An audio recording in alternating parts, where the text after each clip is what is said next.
વધુ જાણકારી આપી રહ્યા છે મારા સંવાદદાતા મિહિર સોની। મિહિર, ઉનાળાની શરૂઆત થઈ છે અને પ્રારંભે જ પ્રચંડ ગરમી અત્યારે પડવા લાગી છે। હવામાન વિભાગ શું કહી રહ્યું છે અમદાવાદ અને રાજ્યના અલગ અલગ વિસ્તારોને લઈને?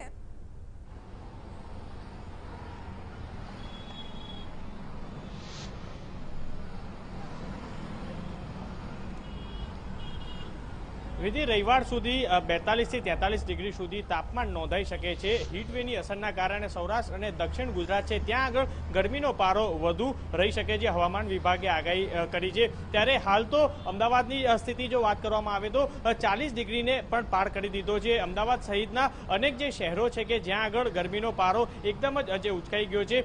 મહત્વનું કે જે રાજસ્થાનના જે રણ જે વિસ્તાર છે ત્યાંથી ગરમ હવા જે ફૂંકાતી હોવાના કારણે ગુજરાતમાં અસર થઈ છે અને હીટવેવની અસરના કારણે હવે અમદાવાદ સહિતના તમામ જે શહેરો છે તે હવે ગરમીનો પારો ઉચક્યો છે। હાલ તો જો ગત વર્ષની સરખામણી કરવામાં આવે તો ફેબ્રુઆરી મહિનામાં જ આ રીતના ગરમીનો પારો એકદમ ઉચકાઈ ગયો હતો, પરંતુ આ વર્ષે માર્ચ મહિનાના એન્ડિંગમાં જ હવે જે ગરમી શરૂ થઈ ગઈ છે। હાલ તો હવામાન વિભાગે આગાહી કરી છે કે રવિવાર સુધી 42 થી 43 ડિગ્રી તાપમાન નોંધાઈ શકે છે। ત્યારે આ વર્ષની અત્યારની જો વાત કરવામાં આવે તો કાલની સુરેન્દ્રનગર જે 39 થી 0.8 જેટલો તાપમાન નોંધાયું હતું, એટલે કે સૌથી ગરમ શહેર જે કહી શકાય કે સુરેન્દ્રનગર નોંધાયું હતું। એટલે કે અમદાવાદ સહિતના હવે તમામ રાજ્યો છે તે રવિવાર સુધી એટલે કે હીટવેવની અસરના કારણે 42 થી 43 ડિગ્રી નોંધાઈ શકે છે। બિલકુલ મિહિર, આભાર તમામ જાણકારી બદલ। તો રવિવાર સુધી આ આકરા તાપમાં શેકાવું પડી શકે છે, કારણ કે હવામાન વિભાગ જણાવી રહ્યું છે